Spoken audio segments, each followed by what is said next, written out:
dimanapun berada. Semoga kalian semuanya ada dalam keadaan sehat. Dan jangan lupa selalu berdoa agar kita selalu dilindungi oleh Tuhan.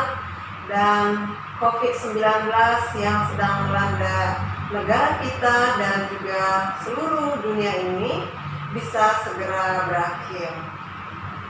Nah, baik anak-anak ibu semuanya, kalau minggu-minggu yang lalu kalian sudah memulai pelajaran dari bab 1 tentang poros maritim dunia, ya, Indonesia sebagai poros maritim dunia. Sekarang kita akan melanjutkan bab tersebut, yaitu dengan subtopiknya batas teritorial Indonesia. Nah, batas teritorial Indonesia itu maksudnya adalah batas kelautan, ya, batas laut Indonesia dengan negara lain. Nah, untuk apa kita mempelajari dan memahami pelajaran atau topik ini?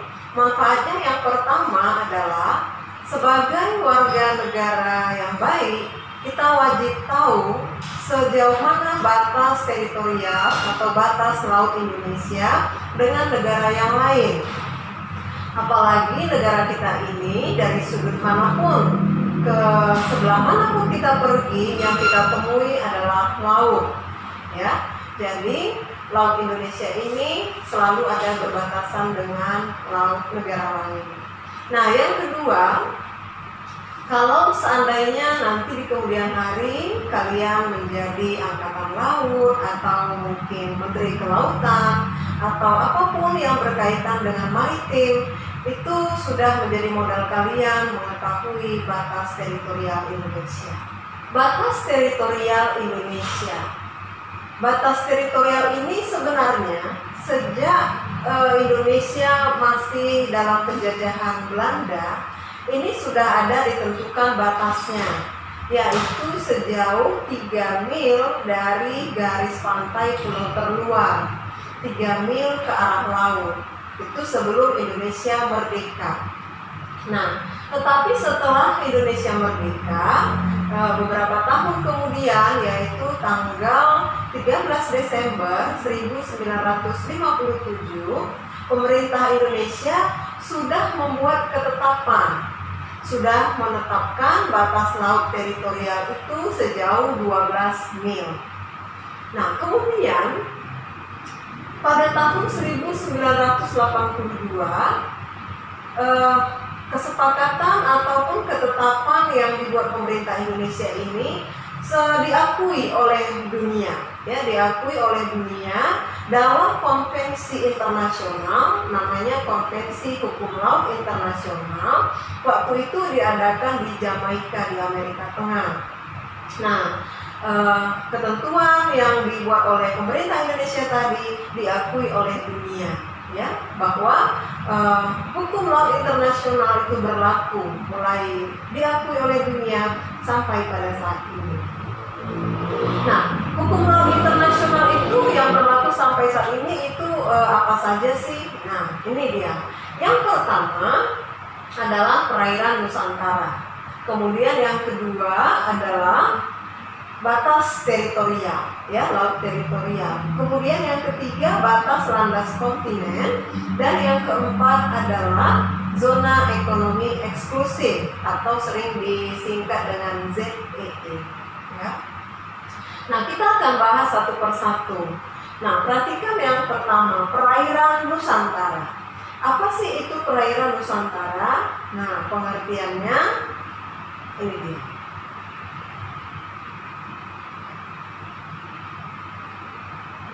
Nah, dari pengertiannya ini yang mana saja sih, Bu? Iya.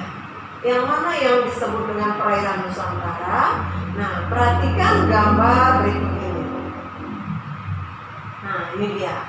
Gambar yang menunjukkan wilayah Indonesia dari Sabang sampai Merauke. Itu ada garis warna merah yang mengelilingi Indonesia.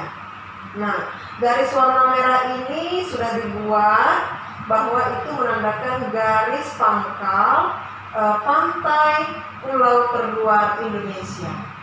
Yang itu pulau terluar Indonesia, itulah garis pantainya. Jadi mulai dari garis warna merah itu ditarik ke sisi dalam, semua itu yang berada di sisi dalam itu termasuk perairan Nusantara. Itu adalah milik Indonesia. Bukan hanya lautnya saja perairan Nusantara itu ya, termasuk juga di situ sungai, termasuk juga danaunya, rawa, semua perairan darat, perairan laut ya. Yang bagian dari laut juga Selat, Teluk itu adalah milik Indonesia yang disebut dengan perairan Nusantara. Oke. Yang kedua adalah batas laut teritorial. Nah, yang mana yang disebut batas teritorial? Nah, pengertiannya dulu nih.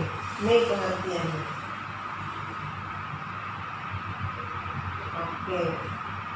Nah, dari pengertiannya ini yang mana ya yang disebut dengan batas laut teritorial? Ini dia. Ibu kembali tunjukkan gambarnya yang tadi. Nih, ya. Nah, garis pangkal pulau terluar, garis pantai pangkal pulau terluar itu yaitu garis warna merah. Itu semuanya ke sisi luar. Kalau tadi kan perairan Nusantara itu ke sisi dalam. Ini ke sisi luar sejauh 12 mil. Nah, sejauh 12 mil ke arah laut bebas, itulah yang disebut dengan batas laut teritorial. Ya.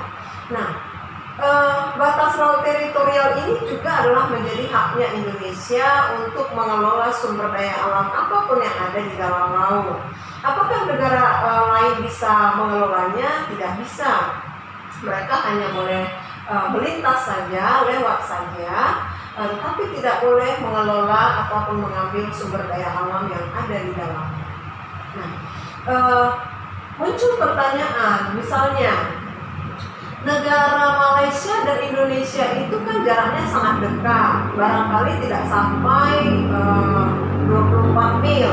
Padahal harusnya kalau dihitung dari pantai Indonesia ke dengan pantai Malaysia, harusnya dari Indonesia 12 mil, dari Malaysia juga 12 mil. Tapi ternyata tidak sampai 24 mil. Bagaimana pembagiannya? Nah, misalnya kita lihat. Nah, antara Indonesia dengan Malaysia ada Selat Malaka. Nah, dari Selat Malaka ini kita lihat nggak jauh ini. Tidak sampai ke 24 mil. Bagaimana pembagiannya?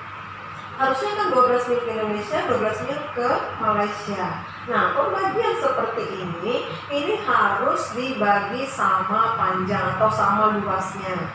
Kalau misalnya 10 meter panjangnya, maka dibagi 2, 5 meter ke Malaysia, 5 mil ke Malaysia, 5 mil ke Indonesia. Kalau seandainya hanya 10 mil.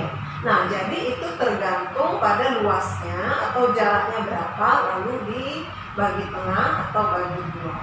Gitu, ya. Nah, yang ketiga adalah batas landas kontinen. Yang mana itu batas landas kontinen? Coba perhatikan dulu pengertiannya.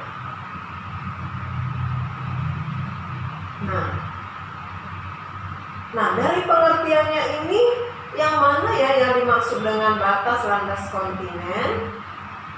Nah, batas landas kontinen itu tidak berbicara soal jaraknya atau jauhnya, tapi lebih mengarah pada kedalamannya. Misalnya, di gambarnya ditunjukkan kembali. Dari garis pangkal pulau terluar Indonesia ini, garis pantai yang pulau terluar, yang garis warna merah tadi, ditarik ke sisi luar. Yang ditarik ke sisi luar, ke arah luar, itu memang sampai sejauh 200 mil, tapi kedalamannya harus hanya sampai 200 meter. Ya, kedalamannya hanya sampai 200 meter. Seandainya misalnya sudah sampai sejauh 100 mil, kedalamannya juga udah 200 meter. Kalau kita berjalan lagi ke arah 150 mil, kedalamannya udah lebih 200 meter, itu tidak lagi termasuk batas landas kontinen. Ya, batas landas kontinen itu hanya sampai kedalaman 200 meter. Itulah yang menjadi batas landas terhadap Indonesia, ya, kontinen terhadap Indonesia, karena lebih dari kedalaman 200 meter itu sudah tidak lagi termasuk bagian dari batas landas kontinennya Indonesia. Nah, dikatakan kontinen, ya, namanya juga kontinen. Kontinen itu adalah daratan. Misalnya seperti gambar yang ini ditunjukkan lagi, ya. Nah, kontinen itu adalah daratan atau benua. Jadi kelanjutan dari benua, dari daratan sampai ke dasar laut itu kan masih berlanjut tanahnya atau pasir di bawahnya. Nah, itulah yang disebut dengan kontinen. Kalau sampai kedalaman 200 meter, itulah yang menjadi bagian landas kontinen Indonesia. Gitu, ya. Nah, yang terakhir, yang keempat adalah zona ekonomi eksklusif atau disebut dengan ZEE, disingkat dengan ZEE. Nah, apa sih pengertian ZEE? Nah, coba perhatikan pengertian. Nah, dari pengertiannya ini bisa kita lihat melalui gambar lagi. Ini, ya, dari gambar ini, dari garis pantai pulau terluar Indonesia itu juga ke sisi luar sejauh 200 mil. Nah, sejauh 200 mil ke arah laut bebas, itulah yang disebut dengan zona ekonomi eksklusif Indonesia. Nah, apa yang bisa dilakukan oleh Indonesia di sini? Yang bisa dilakukan adalah mengelola sumber daya alamnya, memanfaatkannya, mengeksplorasi dan mengeksploitasinya juga bisa. Nah, negara lain apa yang bisa dilakukan di daerah tersebut?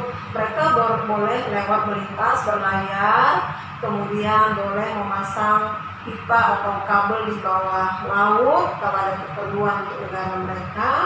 Nah, itu boleh mereka lakukan, tetapi mereka tidak boleh mengambil dan mengelola sumber daya alam yang ada di dalam laut tersebut. Nah, kembali ke pertanyaan yang tadi, bagaimana Bu kalau dengan negara lain kita nggak sampai 200 mil jaraknya? Maka pembagiannya itu dibagi 2 sama rata.